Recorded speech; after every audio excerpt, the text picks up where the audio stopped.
So while I was working on the car, I ended up pissing it down. So I pretty much stopped the progress. I did do a bit of progress on the driver window though, which I will show. But I mean, we still got the arm to take off. But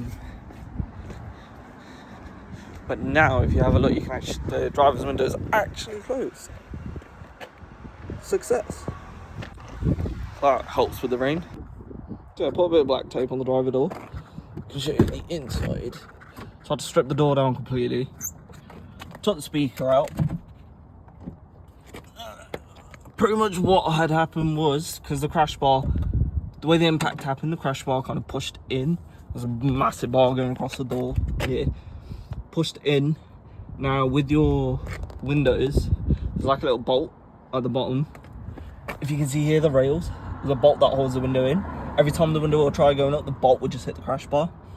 So ended up having to remove the bolt, put the window all the way up, somehow get the bolt through after the crash bar. I know how it works, but I haven't put the door card back on, but this is how you open the door anyway. And it kind of works, but obviously it's shaky, but it is what it is. At least the window closes. And it locks. This is where we got up to yesterday. So I put the strut, well, axle stand there. We still got to take off this bolt that's holding this arm. Once we've taken that off, that's pretty much all the arms done, and then we just got the spring.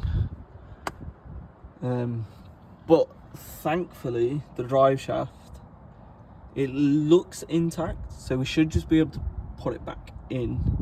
But I might just get a new one in case, because by the looks of it, because the suspension snapped, the drive shaft just popped out. And that is your drive shaft, by the way. But then after we done that side, we're going to focus on this side, because for some odd reason this wheel isn't moving.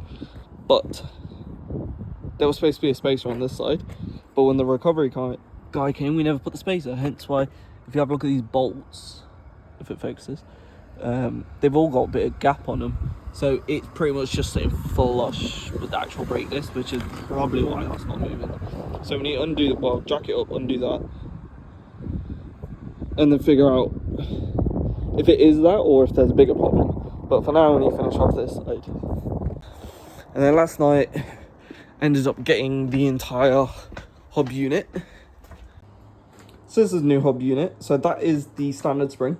So the springs on mine are custom dark side blue ones, so the ride is lower. So essentially, you're gonna have to change this entire spring with the one that's on the car.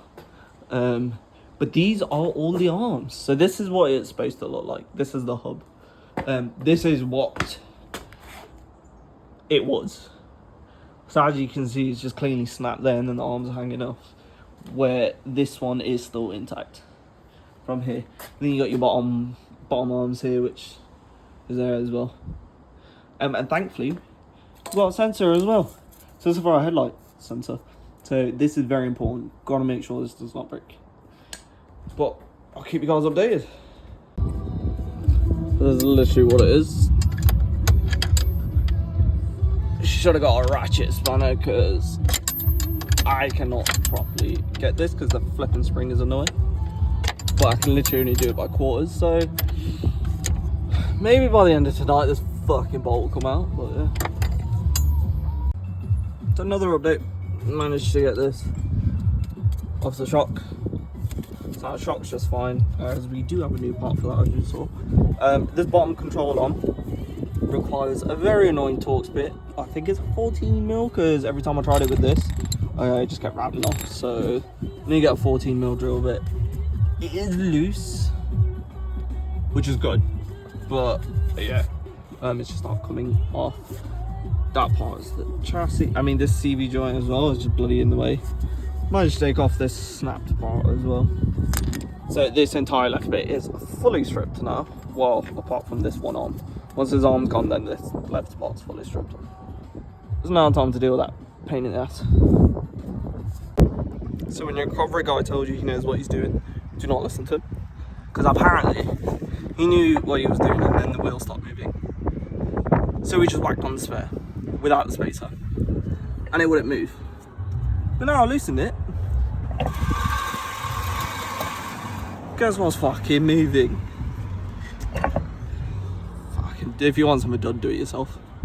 So I managed to remove the wheel. Turns out it was just the bolts that were stopping it from actually spinning. Now, after removing the wheel, wanted just to quickly have a look at any other damage. Turns out the parking actuator had snapped off, which is why the parking brake weren't working, and the anti-roll bar link, which you can see circling the red, it had completely snapped. Now with that, I kind of called it a day, and then I just pretty much ordered the rest of the parts. But yeah, I want to thank you guys for watching this video. Leave a like, comment, and subscribe. Thank you.